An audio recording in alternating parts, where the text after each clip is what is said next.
அனைவருக்கும் வணக்கம். இன்றைய பதிவில் நமது அண்ணன் திருமாவளவன் அவர்கள் பத்திரிகையாளர் சந்திப்பின் பொழுது, இனிமேல் நான் ஊடகவியலாளர்களை சந்திக்கவே கூடாது என்று எனக்கு தோன்றுகிறது என்று கூறுகிறார். அது எதனால் என்று பார்க்கலாம். பத்திரிகையாளர் ஒருவர் கேட்கும் கேள்வியில், அண்ணா 2 மாத கால தாவேக ஆட்சி எப்படி உள்ளது என்று கேட்கிறார். அதற்கு நமது அண்ணன் திருமா அவர்கள் இன்னும் நன்றாக செயல்படுகிறது, ஆனால் இன்னும் பொறுத்திருந்து பார்க்க வேண்டும் என்று கூறுகிறார். மேலும் நான் என்ன சொன்னாலும் அதை திரித்து நீங்கள் எழுதுகிறீர்கள், சொல்லிவிடுகிறீர்கள், உடனே குறிப்பெடுத்து கொண்டு உங்கள் நிறுவனங்களுக்கு சொல்லிவிடுகிறீர்கள்.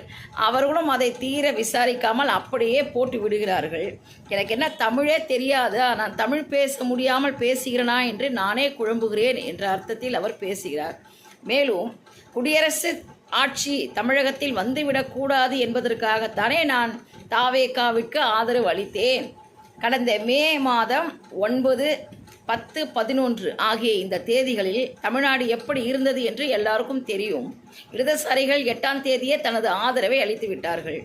நாங்கள் 9ஆம் தேதியே தனது ஆதரவை அளித்தோம்.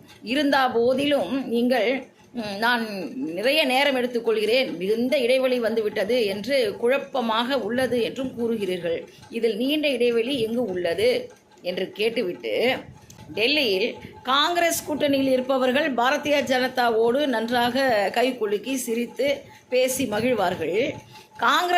காங்கிரஸோடு கூட்டணியில் இருப்பவர்கள் பாரதிய ஜனதாவினரிடம் கைகுலுக்கி பேசி மகிழ்வார்கள். ஆனால் நாடாளுமன்றத்தின் உள்ளே கருத்து மோதலோடு சண்டையிட்டுக் கொள்வார்கள்.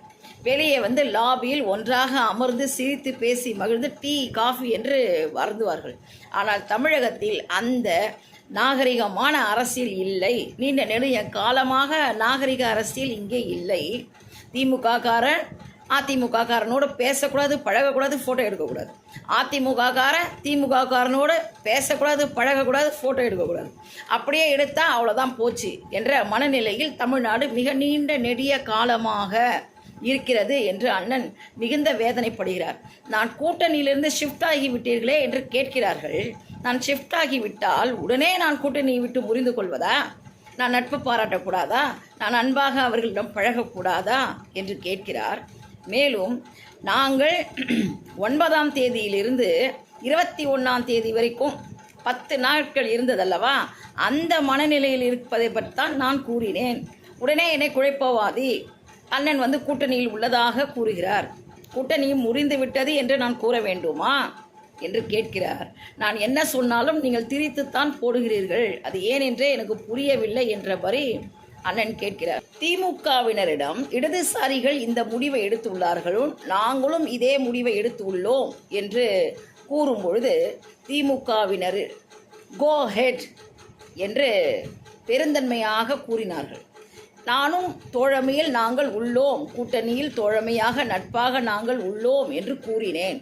இதில் என்ன குழப்பம் உங்களுக்கு நிலவுகிறது என்று கேட்டுவிட்டு, நான் கூறிய பிறகுதான் ஜூலை 1ஆம் தேதி தாவேகாவின் தலைமையில் ஒரு கூட்டம் நடைபெற்றது.